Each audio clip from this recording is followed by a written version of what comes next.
Hello and welcome to the Bible channel. The book of Isaiah is a fascinating book. It's quoted more times in the New Testament than any other book. The name of Isaiah means salvation of Yah. And indeed, the book is all about salvation.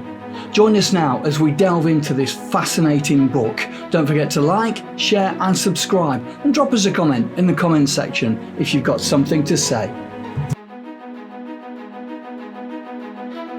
And I thought it would be worth just looking at Isaiah as a whole so that we know why this chapter is where it is. And I've been doing some work on Isaiah, and I've, at the beginning, thought, wow, this is so big, it's so daunting, it's such an intimidating book. It can be so overwhelming. And it was something that caused me to sort of think, there are sections in here I've got no idea why they're here. Why are the servant songs at the end? Why are the Immanuel prophecies at the beginning and such like? And then I found, and I did a little research on the New Testament use of the Old Testament, and I discovered that the New Testament quotes from Isaiah more than any other book other than Psalms. I didn't know that before.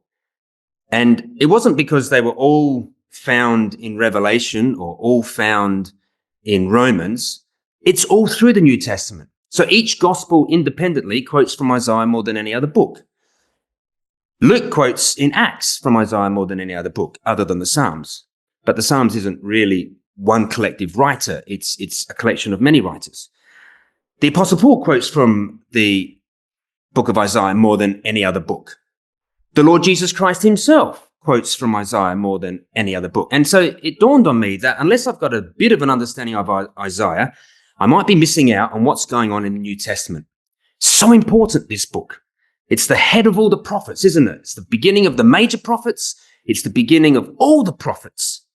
So just, if I may, just construct a little bit of a framework that might be helpful on Isaiah to see where this section fits into the thinking and the design of the book of Isaiah. And probably the best place to start is to just be aware and know that Isaiah's name is probably the key. His name means the salvation of God, similar to Elisha, similar to Joshua, similar to Jesus himself.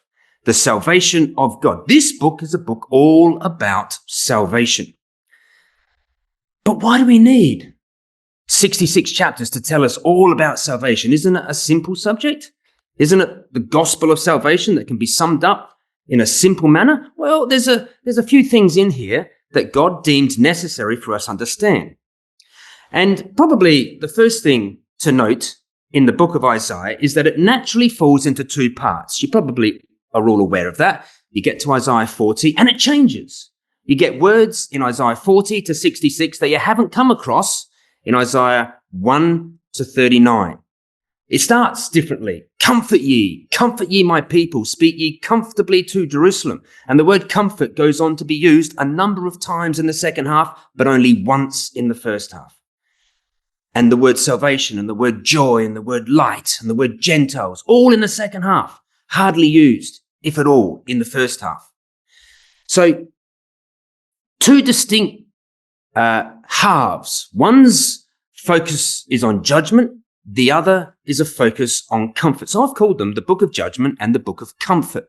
And probably you've seen that and heard that. It's the reason why some people think that there was a different Isaiah that wrote the second half to the first half. So different is it? But we know that's not true. We know that God inspired this man, and it's the same man, Isaiah, that we know, the prophet in the days of Hezekiah.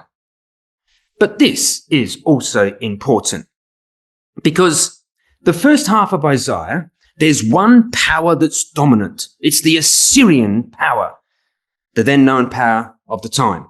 And okay, Egypt was, also up there, and Ephraim and Syria, but it was Assyria that was the dominant power of the time in the first half. But when you come to the second half, Assyria is not mentioned. It's not there. What you find in the second half, it's Babylon that's the dominant power. And you say, well, what's going on? Why do we need to know the difference between these two powers? Why do they take up so much time in the book of Isaiah? Well, maybe it has to do with the fact that these two powers have always been seen together in Scripture. You'll know that the beginnings of both were by Nimrod back in Genesis chapter 10. And Nimrod came forth and he established Babylon, and 4 cities. And then he went out and builded Asher or Assyria. And there are 4 cities associated with Assyria as well. And so the kingdom of men, as Brother Thomas pointed out, is first seen in the Assyro-Babylonian Empire built by Nimrod. But the interesting use of these two powers is really found in Daniel chapter 7. So just come to Daniel 7 very briefly and just see how these two powers are seen in Daniel's vision, the equivalent of which Nebuchadnezzar's dream is, as we know. He saw the metals, Daniel saw the animals. And in the animals, the first one is a lion in verse 4. So Daniel 7 verse 4, the first was like a lion. So the first power was like a lion, but it has 2 phases, doesn't it? It had eagle's wings. I beheld till the wings thereof were plucked up, and it was lifted up from the earth and made to stand upon the feet as a man, and a man's heart was given to it. So completely different phases, but still the same lion. In the first instance, it was ferocious. It had its 4 wings. It was fast. And when it found prey, it would tear it to pieces. But then suddenly the wings were plucked off and it stood up. It was trying to be a man, standing on 2 feet. And a man's heart was given to it. And it wasn't ferocious. It wanted to be your friend. It wanted to give you an education. It wanted to give you a job. It wanted to welcome you and bring you into Babylon. And these 2 powers, the Assyrians and the Babylonians, really represent the power of sin in 2 different manifestations. Okay? And I've put them like this. There is the brutal power of sin. Okay, Assyria. And Assyria was brutal. Go to the British Museum, see in the Lakeish room and see what they did to people when they conquered you. They cut your tongue out. They pierced you on a pole. They stuck you up. They relocated you and never brought you back, and they oppressed you. They were horrible. Okay, and they represent that horrible, tyrannical, intimidating power of sin that we come across. Maybe it's the really cruel boss, or the abusive partner, or just go up to countries run by men that we know are quite brutal, the Kim Jong-uns and people like that. We know that face, the cruel face of sin. And God says, I'm going to save you from that. You need salvation from that cruel aspect, that cruel manifestation. But that's not the only manifestation, because there's the other side. This is the seductive, friendly face of sin, isn't there? And that's what Babylon was. In fact, Babylon was so friendly that those that went to Babylon didn't want to come home. They loved it. God says, I want to provide you comfort. Comfort. And they say, what do you mean comfort? We've got all the creature comforts here. I did some research on Babylon, and I found they even had running water in the kitchen. 3-story high houses inside Babylon. It was a lovely place. Who would want to leave that to go back to the waste places of Jerusalem? So these 2 aspects, these 2 manifestations, were seen in the life of Hezekiah. Because when we come to the overall structure, we're struck with the fact that there's 4 chapters in the middle of Isaiah, which we might call the story, the narrative section. And the narrative section is where Isaiah himself is actually a person in the story. He's not writing it. He's a character in the story. Okay? And though there's 4 chapters, they're really 2 stories, and they happen simultaneously at the same time. But you wouldn't know that reading them. Okay? The first story is the crises of the Assyrians besieging the city. right up to the neck, it says. So God gives a sign of 3 years of harvest. Don't worry, there will be plenty of food after 3 years. Then he provides a miraculous victory, and 185,000 Assyrians die, and Assyria goes home with their tail between their legs. All right, they're defeated. And then we have this second story, and all the same things happen again with one difference. There's a crisis, just like the first story. This time it's Hezekiah on his deathbed. Set thine house in order, you're going to die. So God gives a sign on this occasion. The sundial goes back. There's a miracle that takes place here. It's a miraculous recovery on this occasion. But here's the difference. Hezekiah welcomes the Babylonians. Okay, and Merodach-Baladan, the kind, friendly face of the king of Babylon, said, you're better. How good is that? Why don't we build an alliance? And Hezekiah says, yes, we've defeated sin. All right, we've defeated Assyria, so we can welcome you in. And he showed him all his house. And God said, Hezekiah, because you've done that, Babylon's going to dominate you, because it's not just salvation from the cruel face of sin that you need. You also need salvation from the friendly face. And of course, the only man that's done that is the Lord Jesus Christ. So, because of that, what you find is that the whole of the first half of Isaiah, where our chapter is in chapter 6, has a theme of kingship in it. Okay? Because how do you overcome a dominant power like Assyria? What's the key thing that you need? Well, you need to be the better king. You need to be the more powerful king. And in this instance, Hezekiah was, because he trusted in God. And God gave him that strength. And God overcame the brutal power of Assyria. So the word king occurs 23 times in the first half. And the word kingdom and kings, etc. But when you come to the second half, you don't find the word king, because that's not how you overcome Babylon. Babylon, the way to overcome Babylon is working out who you're going to serve. Are you going to serve this friendly face, or are you going to serve God? Who is the greater servant? And so the word servant and servants occur. I think I've got how many times? So the word servant only occurs once in the first half, but 20 times in the second half. Whereas the word king is only 4 times in the second half, but 23. Can you see how one section is on kingship and the other section is on service? So that's why it's really interesting that in the first half of Isaiah, we find 4 prophecies of the coming king. And you will know where they are. Right? Some of them are in the Immanuel prophecies and some of them are at the end in chapter 32 and 33. But you don't find anything about kingship in the second half. What you have, and you all know this, 4 prophecies of the coming servant. All right? So this is why Isaiah needs to be this big. This is why you can't just stop at chapter 39, because it's only half the story. You need to now find out how God plans to save them, Isaiah's name, from the power of Babylon. So what we have is the first half is all about kingship. And every one of those parts, we're not going to go through any of that. We've been doing this a little bit at some other ecclesias because they've asked for different parts of Isaiah as well. So you'll be able to find out why we suggest some of those other parts from hearing them. But you can see where our chapter is in chapter 6, which is really a part of chapter 2 to 6. Chapter 2 to 6, in a section that's readily recognized as actually going from chapter 2 to 12. And I've titled it The Book of the King. Okay, because 2 kings are mentioned in that section, both of them false kings, with prophecies about the true king that's coming.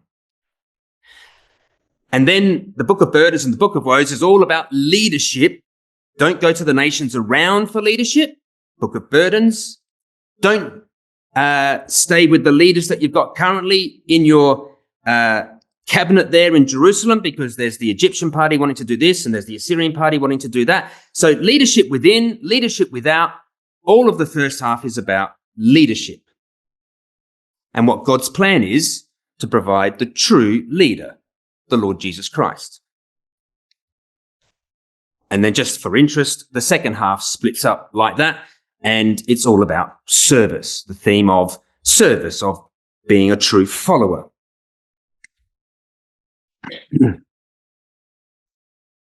So come to Isaiah and chapter 6, and we'll tease open a little bit this section, which we've called the Book of the King. I think the book of Isaiah follows a chronological flow. I know some disagree with this, and that's fine. You know, we don't have to be dogmatic, but I think it follows a chronological flow.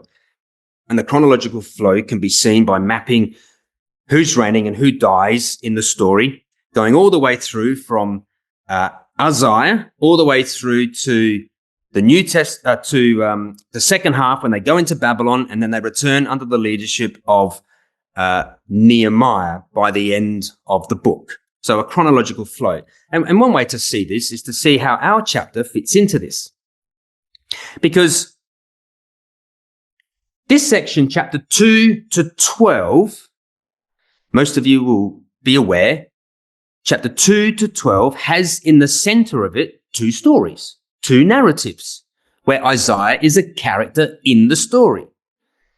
And you've just seen how the big overall structure of Isaiah had two stories in it with a hinge holding the two halves together. Well, that happens in chapter 2 to 12. And the two stories, one of them is chapter 6, where Isaiah has an actual vision and he's in the story. And then chapter 7 and 8, where Isaiah is told to go and meet King Ahaz and tell him about the sign of Immanuel. So two stories. And these two stories are really about two bad kings, Isaiah and Ahaz. But these two bad kings come before a better king. Okay, so Isaiah. Well, we know the story about Isaiah. He was proud because he was strong. He went to the temple in pride. He was smitten in the forehead with leprosy, and he stayed like that until the day of his death. But there was a better king coming in the story, Hezekiah by name, who did exactly the same things, but with a totally different attitude. Of course, he was smitten as well, wasn't he? But what did he do? Well, he went to the temple not in pride, but in sackcloth and ashes and in humility. All right. And he was cured, unlike Isaiah, because of heartfelt prayer. So a totally different king, but the same circumstances happened to both men.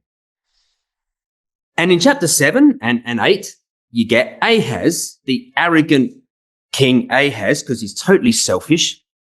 All right. And the house of David is under threat with elimination through war, and he has no son. And there's the threat of putting on this other chap called the son of Tabeel. He's not of the house of David. So there's this threat that the house of David would not continue. But he would not ask for a sign. I will not tempt God, he says. Well, what about the better king that was coming? You probably can already see how Hezekiah went through a similar experience. The house of David was again threatened, this time with elimination through sickness. He had no son and he's about to die. But he did ask for a sign.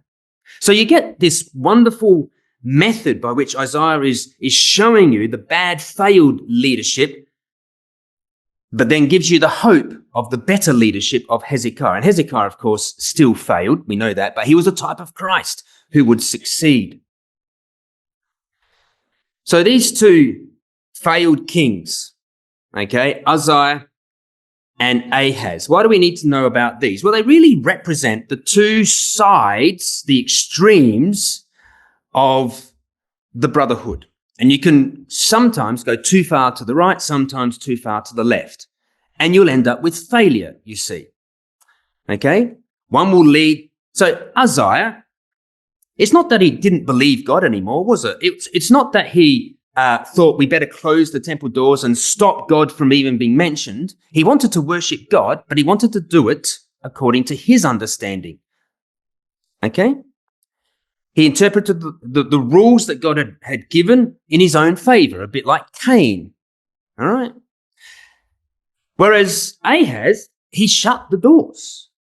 And when he was up in Assyria, he saw an altar up there and he gave instructions about how to build this altar and totally turned away from God. Legalism, liberalism, whatever names you want to give it, these are the two extremes. And God says neither will be successful. Let me show you Hezekiah instead. And so it's quite amazing that chapter 2 to 12 is recognized as a section. If you took the two stories out, all right, if you took the two stories, the two narratives out, it would still make sense. So if you went to chapter 5, verse 30, and then skipped over, taking chapter 6 and chapter 7, right through to chapter 8, verse 20 out, it would still read in verse 21 of chapter 8 and make sense. So these have been inserted in the section of chapter 2 to chapter 12. So chapter 2 to 5 then is the build up to chapter 6. Chapter 9, 10 and 11 and 12 are the lead away from chapter 7 and 8. So it's chiastic. And some people say, where does the book of Isaiah start? Chapter 1 or chapter 6? Because chapter 6 clearly is when Isaiah gets his commission to go and preach. That's when he gets his call, isn't it? In chapter 6. And you say, well, hang on a minute, what's he been doing in chapter 2 to 5? When did he actually start? Well, think back to that chart that I put up earlier. Chapter 1 is the introduction, the prologue. It's the bookend. Chapter 66 is the epilogue. It's the bookend. So take chapter 1 and 6 out. They are the bookends to the whole of Isaiah. In fact, chapter 1 verse 1 starts the same as chapter 2 verse 1. So chapter 2 verse 1 is really the beginning of his prophecies. And chapter 2 verse 1 right through to chapter 6 is all one section. So when did he start prophesying? In chapter 2 verse 1. And the prophecy connects you to chapter 6 when he gets his call in that vision. So I think that's the simplest way of seeing how Isaiah was able to put chapter 6 here, because he's going to show you these two stories are like a hinge holding chapter 2 to 12 together.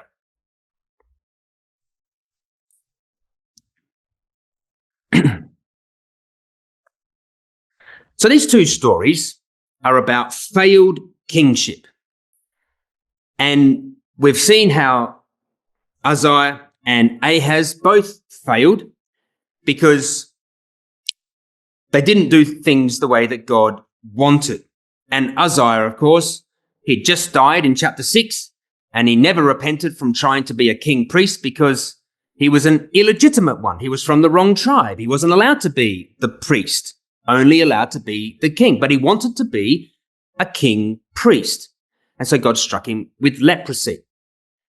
Whereas in the second story, we have the house of David under King Ahaz was facing threat from annihilation because of this party who wanted to dethrone him and replace him with the son of Tabeel. And at this stage, Ahaz had no son of his own. And so this illegitimate son was being a threat to be put on the throne. So there are two stories about illegitimate kingship, okay? An illegitimate king priest and an illegitimate son of Tabeel, because he's not of the son of the house of David. And to both of those problems, God gives an answer. And his answer in the first one was a vision, and in the second it was a sign, okay? And both of them show the legitimate king priest and the legitimate son of David who's coming, the Lord Jesus Christ. That's the answer God has for the illegitimate king priest and the illegitimate son of David.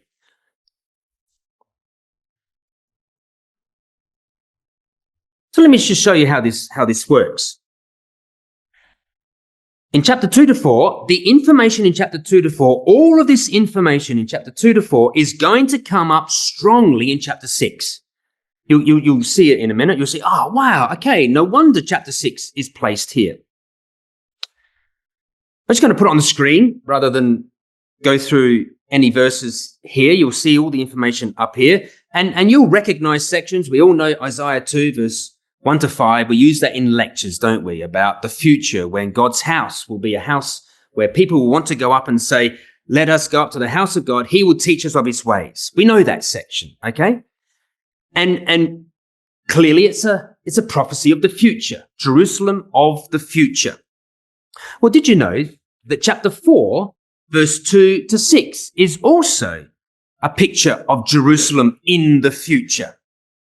So chapter 2 to 4 has two little visions of Jerusalem in the future. But then between those two pictures of Jerusalem in the future, you have a picture of Jerusalem in the present. So, look at this. What's the notable feature in chapter 2, verse 1 to 5 of Jerusalem in the future? Why is it put here? We use it for lectures, but it wasn't put there to be able to use it in our lectures. It was put there because it's leading into chapter 6. So here, in the future, people are going to go up to the house of God to learn about God. All right? They're going to go with the right motive. But what did Uzziah do? Well, he went up to the house of God with the wrong motive.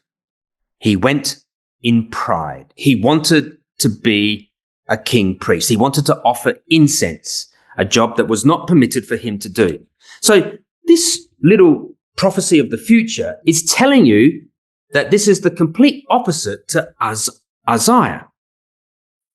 Well, in chapter 4, verse 2 to 6, the notable feature in chapter 4, verse 2 to 6 about the future is that Jerusalem will be a place that's clean.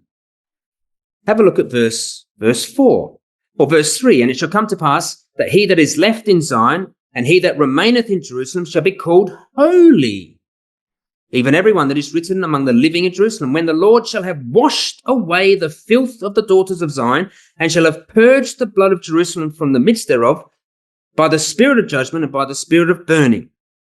There's going to be a cleansing. People are going to be called holy. Well, Jerusalem will be clean.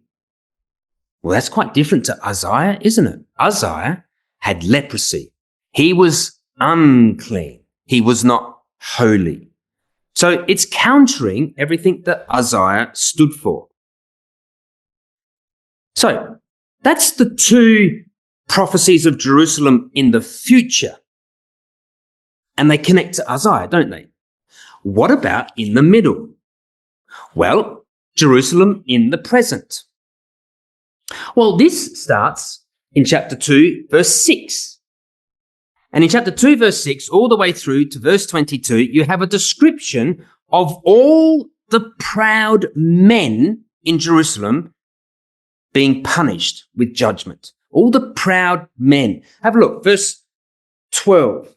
For the day of the Lord of hosts shall be upon everyone that is proud and lofty, and everyone that is lifted up.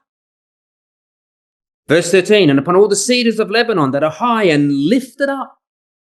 Verse 14, and upon all the high mountains and upon all the hills that are lifted up. Right? They're all going to be punished. What's the punishment that God's going to mete out on these? Well, verse 19 says that he's going to shake terribly the earth. There's going to be an earthquake. Now that's really interesting because Uzziah went in pride. He was one of these proud men. He was lifted up and he went to the temple and God punished him with an earthquake. And we can't prove this, but I think it's pretty conclusive that the moment Uzziah went to offer incense, God sent an earthquake. Josephus mentions it in his works. And this earthquake was so powerful, it was remembered for years to come. Amos talks about it. Zechariah talks about it, okay, in Zechariah 14. A bigger earthquake's coming than the one in the days of us. This earthquake was sent by God. Okay, now Josephus goes on to even say, that there was a crack that was caused in the temple, and from heaven a light came down and struck him right in the forehead. Now, that bit I'm not so sure about. Maybe, but the earthquake, it seems, from history was centered at that time. The proud men were punished with an earthquake. Well, the women don't get off, do they? The women are also mentioned in chapter 3, verse 12, down to verse 4, verse 1. Okay, these are the proud women, the haughty women. They're going to be destroyed with all their, mufflers and bonnets and all those other car parts that are mentioned in that chapter, mincing as they go, isn't it? And God says, I'm going to punish them. What's the punishment that they receive? Well, it's going to be related to the story of Isaiah, isn't it? All right, have a look. Verse 17 of chapter 3. Therefore the Lord will smite with a scab the crown of the head of the daughters of Zion. They're going to get a scab in the forehead. They're going to get a sickness. The word scab there is actually related to this idea of leprosy. It's not the same word, but it's connected. And they're going to get a scab in the forehead, just the same as Isaiah. So can you see how chapter 2 to 4 is leading you up to chapter 6 with this vision that happens in the year King Uzziah died? And then in the middle, there's this ultimate punishment for pride. We won't talk about this too much, except that God says, I'm going to remove anyone of value or talent, all right, who has any potential, and I'm going to replace them with children and women, okay? And so I'm going to suggest that Ahaz was really quite young, probably about 11 years old when he began to reign as co-regent. And the proud Uzziah, with his leprosy kept away, unable to do anything, was going to be replaced by a child. And that's what God said. God said that would happen. So, chapter 6, really, we know an awful lot about chapter 6 before we even get to it. Isaiah's been giving you all this information to help you understand what this chapter is all about. We'll skip over chapter 5, and you can, if you'd like the slides after, that's fine. You'll see how chapter 5 fits in, and chapter 5 really has things to do with chapter 6 and 7, 8 through to 12. So we'll leave that one for now. So chapter 6 says that it was the year that King Uzziah died that I have this vision. I also saw the Lord sitting upon a throne high and lifted up. There's our word, lifted up. Came all the way through chapter 2, 3, and 4, didn't it? I saw the Lord sitting upon a throne high and lifted up. Now, we have to just go back for a little bit, back to the Chronicles record, to just glean a little bit of information about Isaiah that helps us to understand this section as well. So just come back to 2 Chronicles chapter 26 for a moment. Because here in 2 Chronicles chapter 26, the King's record doesn't mention this story. It's found here in 2 Chronicles chapter 26. We get some information that's quite helpful. Because Uzziah actually has two names, doesn't he? The King's record calls him Azariah. The Chronicles record calls him Uzziah. They're very similar. You can see there, one means helped of Yah, all right, Azariah, and the other is Uzziah. It means strengthened of Yah. And the interesting thing is that in the Chronicles record, we find out that the high priest is also called Azariah. So Azariah the king, or Uzziah the king, also has the same name as the high priest. So you can see him thinking, well, he's got the same name as me.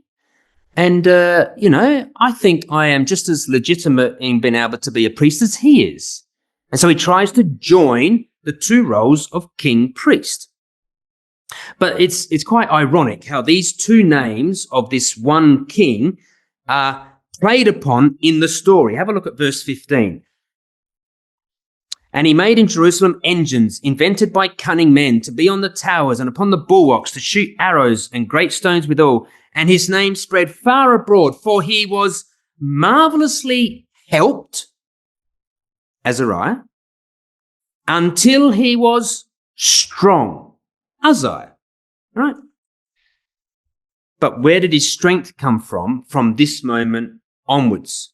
Verse 16, but when he was strong, his heart was lifted up. There's that word again, lifted up. So now he was strong in his own right and thought he could go on without God's help. Marvelously helped till he was strong.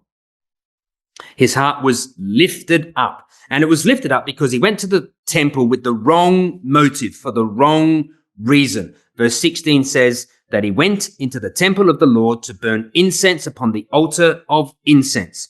And of course, he tried to do something that the law said you just could not do. You were from the wrong tribe. The priest could only come from the line of Aaron of the tribe of Levi, and the king could only come from the tribe of Judah. Don't confuse the roles.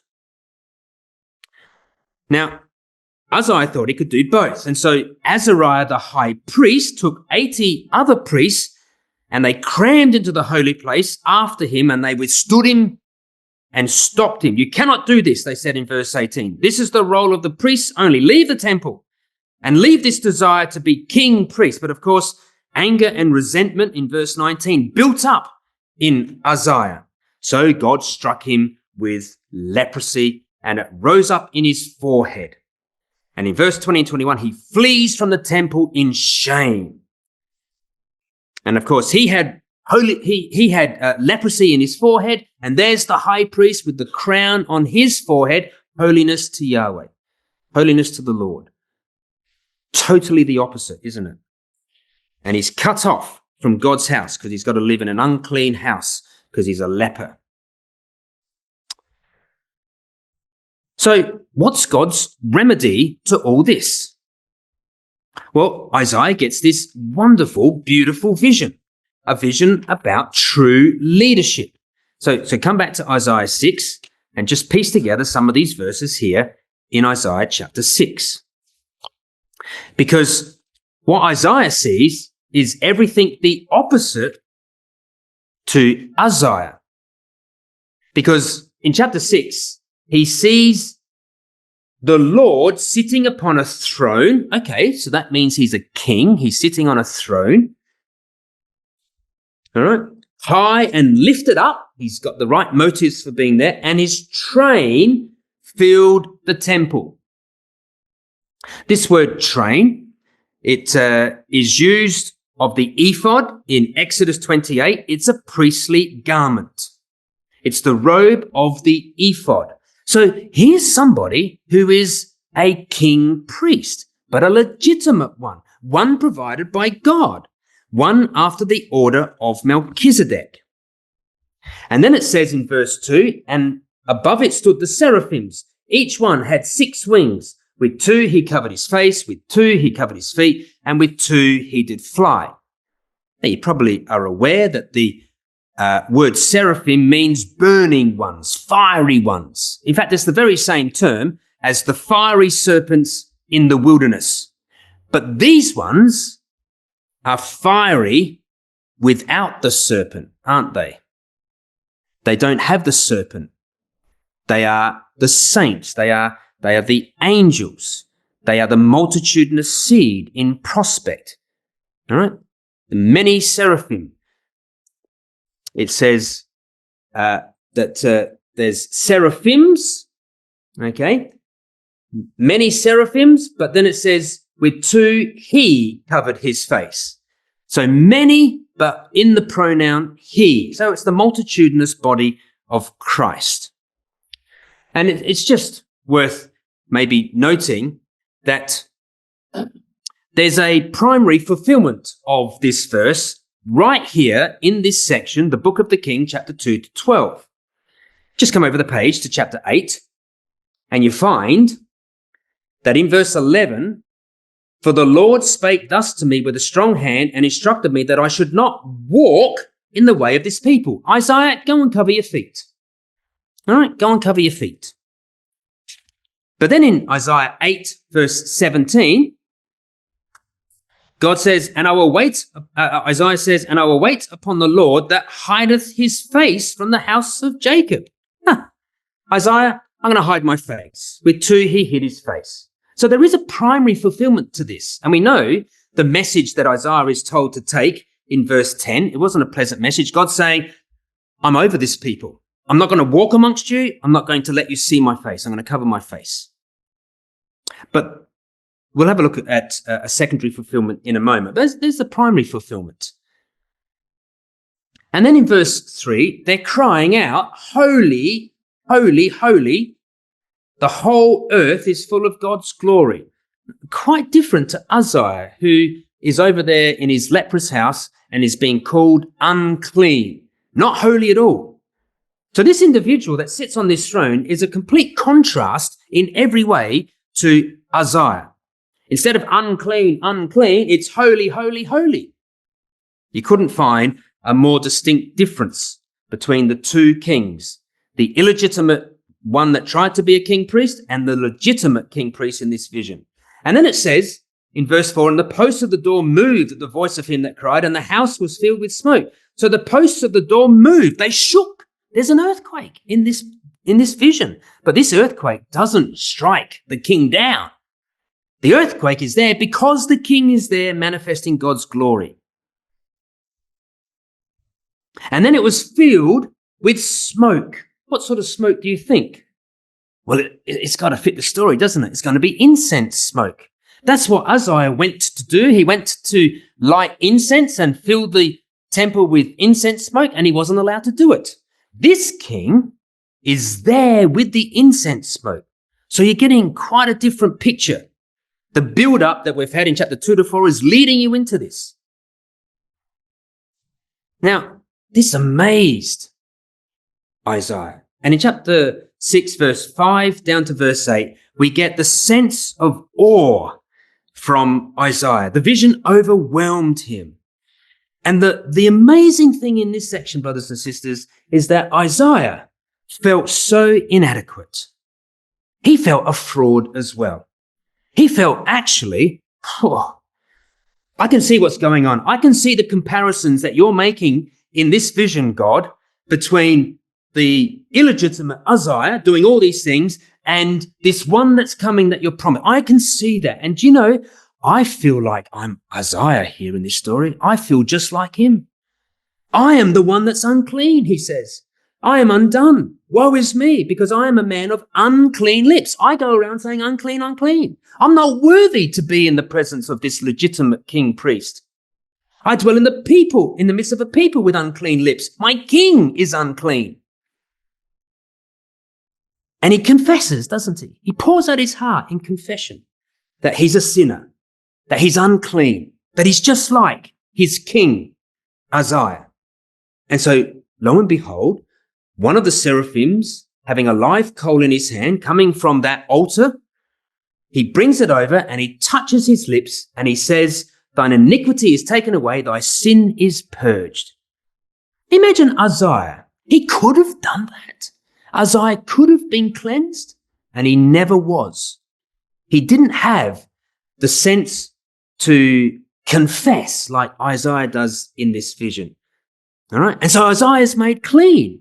Isaiah was never made clean, but Isaiah's made clean, and he's feeling renewed and rejuvenated.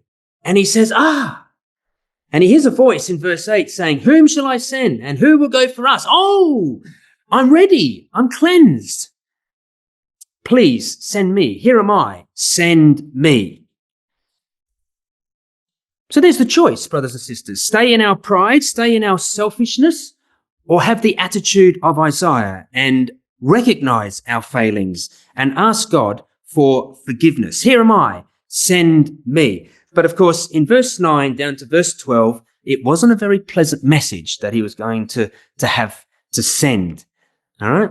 So here am I, send me. Great. I'm ready for this role. Okay. Well, I'm going to send you to this people, but here's the message. It's going to be heavy. Hear ye indeed, but understand not. See ye indeed, but perceive not. Make the heart of this people fat, etc. And Isaiah's heart sank, didn't it? It's like, You mean they're not going to do the same thing as me? They're not going to show and confess themselves? They're going to stay like the king, Isaiah? Yes, they are. Yes, they are. The vast majority of them are. They're not going to have your attitude, Isaiah.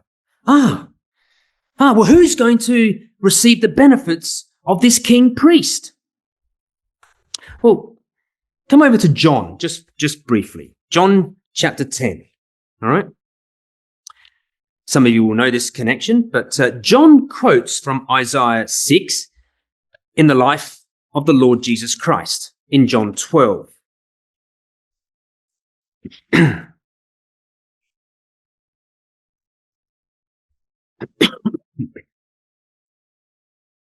So John 12,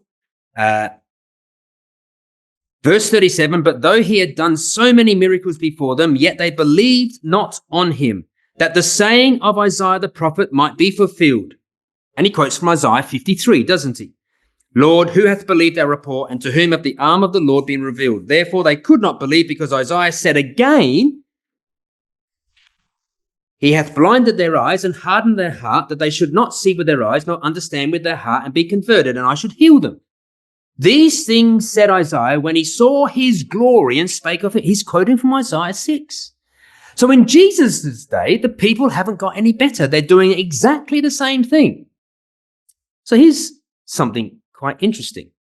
There's a secondary fulfillment of the seraphim, covering their feet and covering their face. And it's right here in John. Go back to chapter 11 of John and just see what Jesus does in verse 54. Jesus, therefore, walked no more openly among the Jews. He covered his feet, you see. John 12, verse 36, the verse just before where we started to read. While you have light, believe in the light, that you may be children of the light. These things spake Jesus and departed, and did hide himself from them. He covered his face. So not only was there a fulfillment back there in Isaiah 8, God says the people will still be the same when my son comes. And of course, he's the legitimate king priest. He's preparing for that role. And yet the people around him were just as ignorant as they were in Isaiah's day. And so Jesus covers his feet. He covers his face. But Isaiah 6 said that with 2 wings he did fly. Where's that in the record, brothers? When did that take place? What's the fulfillment of that? Well, come over to Acts 28. This is marvelous. Paul knew this. This is astonishing. So Jewry were going to have their the feet of God through Jesus Christ and the face of God through Jesus Christ covered. They've had their opportunity. But Paul, look what he says here, his last words in Acts 28. And of course, he's in his own hidehouse, and people are coming to him all the time. And it says in verse 24, and some believe the things which were spoken, and some believe not. Same story, all right?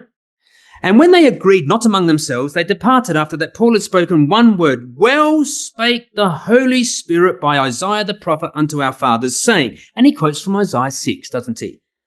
Go unto this people and say, hearing ye shall hear and not understand, seeing ye shall see and not perceive, for the heart of this people is waxed gross. Their ears are dull of hearing, their eyes have they closed, lest they should see with their eyes and hear with their ears and understand with their heart, and should be converted, and I should heal them. So he quotes from Isaiah 6 saying, that's exactly what I expected. The Jews still have closed their eyes and closed their hearts. They won't confess that they're just like Isaiah, the leprous king. So then he says this in verse 28, and here we have it, brothers and sisters. It's amazing. Be it known therefore unto you that the salvation of God, now remember, that's the meaning of Isaiah's name, all right? So you could probably put Isaiah there, okay? Because that's what he's got in mind. Be it known therefore unto you that Isaiah is sent unto the Gentiles. Remember Isaiah said, here am I, send me, Isaiah. And Paul says that's exactly what's going to happen. Isaiah was going to be sent, yes. But to who? The Gentiles. So with 2, he did fly.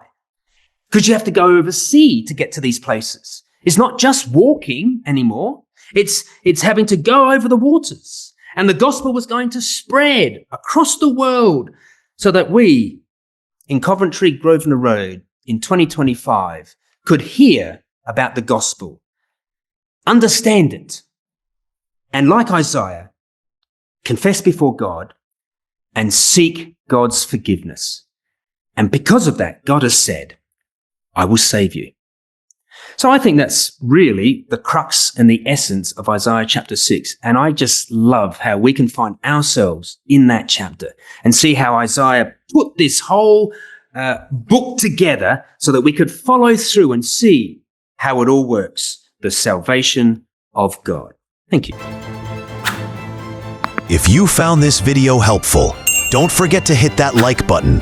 It really helps the channel grow. Drop a comment below and let us know what you thought. Make sure to subscribe and turn on notifications so you never miss a new upload. Please share it and spread the word.